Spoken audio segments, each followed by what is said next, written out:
काय महत्व द्यायची गरज नाही त्यांना, आमचेच असते. परंतु एक ना एक दिवस त्यांचे डोळे उघडतील की आपण आपल्याच समाजाच्या विरोधात जी गोष्ट बोलायला नको होती ती बोललो आणि अंगावर घेतलं. ठीक आहे, मी बेगडी असतो किंवा मी फुटणारा असतो, मी मॅनेज होणार असतो, तर ठीक आहे, मग बोलवणार का तुम्ही. मी उभी आहे त्याच्यात घातली. मी खरोखर राखरांगोळी करून घेतली शरीराच्या माझ्या. मी नाही विचार केला या समाजासाठी. हा समाज मोठा व्हावा या अपेक्षेनं मी लढत राहिलो. अशा ठिकाणी माझ्याच लोकांना बोलायला नको होता असं म्हणणं आहे माझं. एखादी चूक झाली असेल तर पुन्हा दुरुस्त करू ना आपण. पण फुटलोय का? माणूस काय आहे बघा, कधी गद्दार नाही झाला पाहिजे, मग समाज सुधारतो. मी फितूर झालो का? मग तुम्ही बोला. जो माणूस किंवा छत्रपती शिवरायांच्या स्वराज्यात सुद्धा जो कोणी मावळा असेल किंवा कोणी सरदार असेल किंवा कोणी आणखीन काही पदावरती असतील, तर हे जर फितूर नाही झाले तर पुढची लढाई पुन्हा जिंकू शकतो. फितूर झाल्यावर नाही जिंकू शकत. तसं तुमचा लढणारा पोरगा, मी मराठा समाजाचं लेकरू म्हणून लढतो, फितूर झालो का? गद्दार झालो का? नाही. एखादी चूक जर झाली, माणूस हे शेवटी पुन्हा दुरुस्त करू आपण, जोमान लढून समाजाला मिळून देऊ ना, हे करायला पाहिजे होतं. एवढीच अपेक्षा होती माझी. पण ते नंतर लक्षात आलं की ते कशासाठी सुरू आहे. काय असतं आता ते आमच्या आवडून मग आपलं कुठं पद मिळायचे पक्षाचे, कुठंतरी तिकिटा फाकिटासाठी चाललं होतं ते. आता झालं थंड. बऱ्याच वाटावाट्या झाल्या ना, आता तिकीट वाटप झाले, बरेच झाले गोष्टी. कोणाला घेतलं आत घेतलं, कोणाला बाहेर घेतलं, झालं संपलं त्यांचं.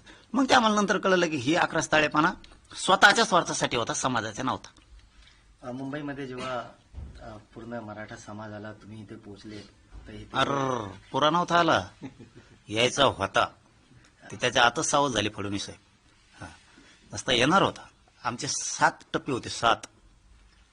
ज्यावेळेस मी कुठलाही खेळतो ना, साधा गेम नाही खेळत.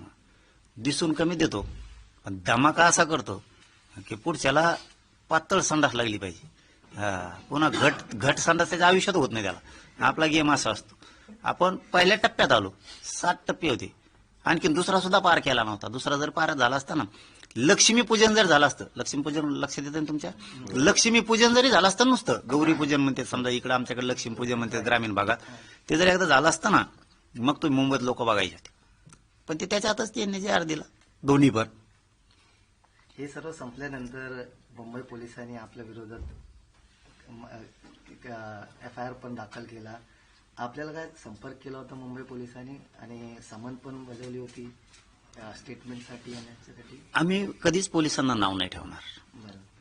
त्यांना दोष देऊन उपयोग पण नाही. चालवणारा फालतू विचाराचा आहे, त्याला पोलीस काय नाही करू शकत. त्यांना चालवणारा जो आहे त्याचे फालतू विचार आहेत. ज्या जनतेने सरकार म्हणून आपल्याला बसवलं त्या जनतेच्या विरोधात गुन्हे दाखल करायला लावायचे. पण आम्ही आमच्या मनाला ठरवून घेतलेलं आहे. हे बघा, एखाद्या समाजाची मोठी लढाई जर लढायची ना, केसेस होत राहणार आहेत, आपल्याला ती स्वीकारावं लागणार आहे. आणि आपण केसेसला भेलो किंवा अनेक कोणाला घाबरून आंदोलन थांबवलं, समाज कसा मोठा होणार? आम्ही शेतात ज्यावेळेस काम करतो त्यावेळेस आम्हाला काम करताना ही विचार करून चालत नाही, बैल मारीन का, हातपाय मोडन का, किंवा इच्चू साप काही चावल का, हा विचार करून नाही चालत. कारण आम्हाला ती जमीन कसावीच लागणार आहे. त्यावेळेस आमचं कुटुंब सुखी राहणार आहे. तसं माझं कुटुंब, माझा 6 कोटी मराठा समाज आहे. आम्हाला झुंजावंच लागणार आहे. येणारे संकट अंगावर घ्यावंच लागणार आहेत. केसेस घ्यावंच लागणार आहेत. आरडाओरडा करून कणून नाराज होऊन नाही चालणार. आपण भोगलो तर समाजाचे लेकरं पुढच्या पिढीतले सुखी राहणार आहेत. म्हणून आम्ही आत्ता भोगतोय. काय अडचण नाही, किती केसेस होत्या. पोलिसांचा फोन आला की मी पहिला माणूस असा असेल, फोन आला किंवा कोर्टाने सांगितलं या की लगेच जातो. नसता एवढ्या मोठ्या सभा घेणारे आणि एवढी मुंबई बंद पाडणारे माणसं कवाच खाली येणार नाही, तुमच्यात तर कवाच बसणार नाही. म्हणते मी किती मोठा आहे, 2-2 कोटीची सभा घेतो, मुंबई बंद करतो पूर्ण. मी कशाला बसून तुमच्यात खुर्च्यावर? जरा वेटिंगला थांबा, लांबून या जरा. मी असा नाही बघत, बोलवलं ना लगेच जातो. मोठेपणात राहतच नाही मी कधीच, कारण मला माझ्या समाजाचं कल्याण करायचं. एक शेवटचा प्रश्न, काय मुंबई पोलिसांनी आपल्याला संपर्क केला होता का या आंदोलनानंतर? नाही, केला नाही. आणि केला तर येऊन काय त्याला अडचण एवढी? त्यांचं आमची काय बॉर्डरवरची दुश्मनी थोडी. बोलव म्हणा, येतो, काय अडचण नाही. पण बोलवतं तरी कशाला, हे पण महत्वाचं आहे. एका समाजाच्या लेकराची त्यांची पण लढाई आहे. जे कोण अधिकारी आहेत त्यांच्या पण लेकराची लढाई लढतोय. श्रीमंत मराठी असतील त्यांची पण लढतोय. भाजप, शिवसेना, काँग्रेस, राष्ट्रवादी जेवढ्या पक्षात मराठी असतील त्यांच्याही लेकराची मी लढाई लढतोय. ते नेत्याची लढाई लढतात नेता मोठं करण्यासाठी, आणि मी त्यांचे लेकरं बाळ मोठं करण्यासाठी लढतोय. त्यांनी तरी का जळावं माझ्यावरती? ठीक आहे, वैचारिक मतभेद थोडेफार असतील, तुम्हाला तुमचा पक्ष नेता मोठा करायचा असेल ठीक आहे, तिथं तुमचं भविष्य तर करा, पण याचा अर्थ असा पण नाही की तुमच्या स्वतःच्या लेकीबाळीचं पण वाटलं होईल. मी तर त्यांच्या लेकरासाठी लढतोय. उलट ते आतून सगळे खुश आहेत. तुम्हाला माहित नसेल एखाद्या वेळेस, आतून उलट सगळ्या पक्षाचे नेते खुश आहेत. ते रच्ची येऊन भेटत आहे मला, चलून द्या म्हणते तुमचं आम्ही आहेत. हेच लयच आबरे ते. नेत्याला वेगळंच बोलतात, मला वेगळंच बोलते तिकडे येऊन. हो, मला म्हणते हो द्या तुम्हाला काय करायचं, आम्हाला राहावं लागतं तिकडे. हेच नेते म्हणतात, आमच्या लेकरा बाळाचं तुम्हीच कल्याण करायलात ना.